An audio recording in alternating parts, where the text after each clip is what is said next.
Hi friends. నేను ఈరోజు egg fried rice చేస్తున్నానండి. ఇది అనేది ఈ రైస్ అనేది మామూలుగా లంచ్ బాక్సెస్‌లో గానీ, ఏదైనా ఏం తినాలనిపించినా కొంచెం డిఫరెంట్‌గా తినాలనుకున్నప్పుడు గానీ, ఈ ఫ్రైడ్ రైస్ అనేది చాలా బావుంటుందండి. చేసుకోవడం గూడా చాలా సింపుల్‌గా ఉంటుందండి. అందుకే ఏం లేనప్పుడు ఐటెమ్స్ మనం ఇది చేసుకుంటే చాలా సింపుల్‌గా, ఈజీగా అయిపోతుందండి. అంటే ఇది నాకు నచ్చిన నా స్టైల్‌లో నేను చేసుకుంటున్నానండి. మీకు కూడా చూపిద్దామన్నట్టు వీడియో తీశాను. ముందుగా కడాయి పెట్టుకొని, కడాయి అనేది కొంచెం మందంగా ఉండేది పెట్టుకోవాలండి. లైట్‌గా ఉన్నది పెట్టుకుంటే తొందరగా మాడిపోతుంది కలుపుతుంటే. అందుకని నేను కొంచెం పాన్ అనేది కొంచెం మందంగా ఉన్న కడాయి పెట్టుకున్నానండి. ఆయిల్ వేసుకున్న తర్వాత ఆయిల్ కొంచెం హీట్ అవ్వగానే కొంచెం జీలకర్ర, కొంచెం ఆవాలు వేసుకోవాలండి. ఆవాలు, జీలకర్ర చిటపటలాడుతుంటే ముందుగానే ఒక 2 ఆనియన్స్‌ని కట్ జేసి పెట్టుకోవాలి. ఆనియన్స్ 2 ఎందుకు తీసుకున్నా అంటే, ఈ ఫ్రైడ్ రైస్‌లోకి కానీ, కొన్ని ఏమంటామండి, మనం బాగా హ్మ్, ఫ్రైడ్ ఐటెమ్స్‌కి ఎప్పుడైనా ఆనియన్స్ ఎక్కువుంటే కొంచెం ఫ్లేవర్ బావుంటుంది. టేస్ట్ కూడా బావుంటుందండి. అందుకని నేను 2 ఆనియన్స్ కట్ జేసి వేసుకున్నానండి. మీ ఇష్టం ఉంటే ఒక ఆనియన్ అయినా వేసుకోవచ్చు. లేదు అనుకుంటే 2 వేసుకోవచ్చు. కట్ చేసి పెట్టిన బీన్స్ ఒక 2 ఆర్ 3 బీన్స్‌ని కట్ చేసి వేసుకున్నానండి. ఒకటే క్యారెట్ కట్ చేశానండి. తర్వాత సగం క్యాబేజీ కట్ చేసి వేసుకున్నానండి. తర్వాత కొన్ని పచ్చిమిర్చేసి కట్ చేసి వేశానండి. తర్వాత వీటన్నిటిని బాగా కలుపుకోవాలండి అన్నీ వేసిన తర్వాత. ఇది అయ్యేలోపు మనం పక్కన రైస్ కూడా పెట్టుకోవాలండి. ఎందుకంటే మనం చేసేది ఫ్రైడ్ రైస్ కాబట్టి మనం పక్కన గూడా రైస్ వండుకోవాలండి. రైస్ అనేది కొంచెం పొల్లుగా వచ్చేటట్టు వండాలంటే మనము పులిహోరలకు అలా వండుతాం కదండీ! ఆ విధంగా వండితే చాలా బావుంటుంది. ఇవి తొందరగా ఉడకడానికి కొంచెం సాల్ట్ అనేది వేసుకోవాలండి. ఇలా వేసుకోవడం వల్ల ఏమైతుందంటే ఈ వెజిటబుల్స్ అన్నీ తొందరగా రోస్ట్ అవుతుందండి. అందుకని ఇప్పుడు ఆనియన్స్ ఇవన్నీ ఏవైనా తొందరగా మగ్గడానికి మనం ఏం చేయాలంటే సాల్ట్ అనేది వేసుకోవాలండి. తర్వాత కొంచెం 2 రెబ్బల కరివేపాకు కూడా వేసుకొని మళ్ళీ ఒకసారి కలుపుకోవాలండి.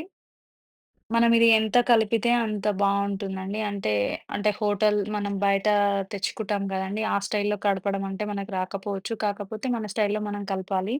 తర్వాత ఒక టేబుల్ స్పూన్ అల్లం వెల్లుల్లి పేస్ట్ కూడా వేసుకోవాలండి. వేసుకొని మళ్ళీ బాగా రోస్ట్ చేసుకోవాలి. ఈ విధంగా రోస్ట్ చేసుకున్న తర్వాత ఈలోపు మనము రైస్ పెట్టుకుంటాం కదండీ! ఆ రైస్‌ని ఒకసారి చెక్ చేసుకున్న తర్వాత మళ్ళీ మనం ఇప్పుడు ఎగ్ ఫ్రైడ్ రైస్ కాబట్టి మనం ఆమ్లెట్ వేయాలి కాబట్టి ఆమ్లెట్ కావాల్సినయన్నీ ప్రిపేర్ చేసి ముందే పక్కన పెట్టేసుకోవాలండి. ఈలోపు కొన్ని మిరియాలు తీసుకొని బాగా దంచాలండి. మిరియాల పొడి వేస్తే చాలా బావుంటుంది టేస్ట్. నేను ఒక టేబుల్ స్పూన్ ధనియాల పౌడర్ వేశానండి. తర్వాత మళ్ళీ ఒకసారి ఆహ్, కలుపుకున్న తర్వాత మీకు చెప్పాను కదండీ! మిరియాలని బాగా దంచేసుకొని, అది మిరియాల పౌడర్‌ననేది వేసేసుకోవాలండి. ఇది వేయడం వల్ల ఫ్రైడ్ రైస్‌కి ఒక డిఫరెంట్ టేస్ట్ అనేదొస్తుందండి. మీరు కూడా ఒకసారి ట్రై చేయండి. ఈ విధంగా వేసిన తర్వాత మళ్ళీ ఒకసారి కలుపుకొని, మనం ఓన్లీ సాల్ట్ ఫస్ట్ ఏసినప్పుడు జస్ట్ అవి ఉడకడానికి మాత్రమే వేసాం కదండీ! ఇప్పుడు రైస్‌లోకి ఎంత పడుతుందో క్వాంటిటీని బట్టి వేసుకోండి. నేనైతే ఒక టేబుల్ స్పూన్ ఏసాను. తర్వాత పక్కన ఇంకొక పాన్ పెట్టుకొని ఆయిల్ వేసేసి ఆమ్లెట్ వేసుకుంటున్నానండి. ఎందుకంటే ఈ ఆమ్లెట్ వేసిన తర్వాత మనం అక్కడ పక్కన అవి వేగుతున్నాయి గదండీ! వెజిటబుల్స్ అందులో వేయడానికి. 2 ఒకటేసారి చేసుకుంటే ఏందంటే ఎట్ ఎ టైమ్ తొందరగా అయిపోతుందండి. లేట్ అవ్వకుండా. ఇప్పుడు నేను ఆమ్లెట్ వేసేసానండి.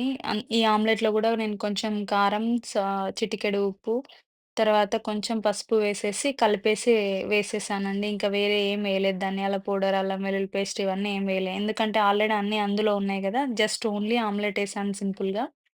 ఈ ఆమ్లెట్ అనేది కొంచెం పెద్దగా స్ప్రెడ్ చేసేసి వేసేసానండి. వీటిని వేసుకున్న తర్వాత మళ్ళీ తిప్పిన తర్వాత వీటిని కట్ చేసేయాలి అండి. ఎందుకు అంటే అందులో వేసినప్పుడు మొత్తం ఆమ్లెట్ అనేది కాకుండా చిన్న చిన్న పీసెస్ లాగా వస్తే బావుంటుంది. మనకి ఎగ్ ఆమ్లెట్ అనేది అక్కడ మధ్య మధ్యలో రైస్‌లో కనబడుతుంది కాబట్టి ఆ విధంగా చేసుకోవాలి. ఇది చేసేలోపు అక్కడున్న కూర ఇవన్నీ వేగడానికి మళ్ళీ ఒకసారి కలుపుకోవాలండి. 2 ఎట్ ఎ టైమ్ అయిపోతుంటాయి. ఈ విధంగా మనం మధ్యలో ఒక హాఫ్ లాగా ఇలా కట్ చేసుకొని, అలా మనకి రైస్‌కి ఎన్ని ఆమ్లెట్స్ పడతాయనేది క్వాంటిటీ చూసుకొని కట్ చేసుకోవాలండి. నేనైతే ఒక 4 ఆమ్లెట్స్ ఏసుకున్నాను. కాకపోతే మీకు క్లిప్‌లో అన్నీ కనబడలేదు. ఓన్లీ ఒకటే కనిపిచ్చింది. ఈ విధంగా కట్ చేసుకొని అందులో వేసేసుకోవాలండి మన వెజిటబుల్స్ దానిలో. వేసేసుకొని అన్నీ ఒకసారి బాగా మళ్ళీ మనం కలుపుకోవాలండి. ఇప్పుడు మనం వేసుకున్న ఆమ్లెట్‌లనేది. అంటే కొంతమంది పెద్దగా కట్ జేసుకోవడానికి ఇష్టపడతారు. కొంతమంది చిన్నగా కట్ జేసుకోవడానికి ఇష్టపడతారు. నాకు ఈ విధంగా కట్ జేసి వేసుకున్నాను. తర్వాత దీన్ని బాగా మనం కలుపుకోవాలండి. ఈ విధంగా బాగా కలుపుకున్న తర్వాత మనం ఆహ్, ఫైనల్ టచ్‌గా కొంచెం మసాలా ఉంటది గదండీ! మసాలా వేసుకోవచ్చు గరం మసాలా. అవసరం లేదనుకున్న వాళ్ళు స్కిప్ చేయండి. ఆ క్లిప్ మిస్ అయిందండి. తర్వాత కొంచెం కొత్తిమీర, పుదీనా వేయరు. కొత్తిమీర కట్ జేసి పెట్టుకొని ఫైనల్‌గా కొత్తిమీర వేసేసుకోవాలండి. ఈలోపు మనం అన్నం వండుతాం గదండీ! వాటిని అన్నం తీసేసి ఇందులో కలిపేసుకోవడమే అండి. ఫైనల్‌గా మనకు కావాల్సిన ఫ్రైడ్ రైస్ అనేది రెడీ అయిపోతుందండి. మీకు ఒకసారి చూడండి. ఈ విధంగా రైస్ అనేది కలుపుకోవాలండి. మీకు ఈ వీడియో నచ్చితే లైక్ చేయండి. నాకు వచ్చిన ప్రాసెస్‌లో నేను చేశానండి అంతే. ఈ విధంగా మొత్తం మనం కలపడంలోనే ఉంటదండి ఇప్పుడు మొత్తం ఫైనల్ టచ్ అనేది.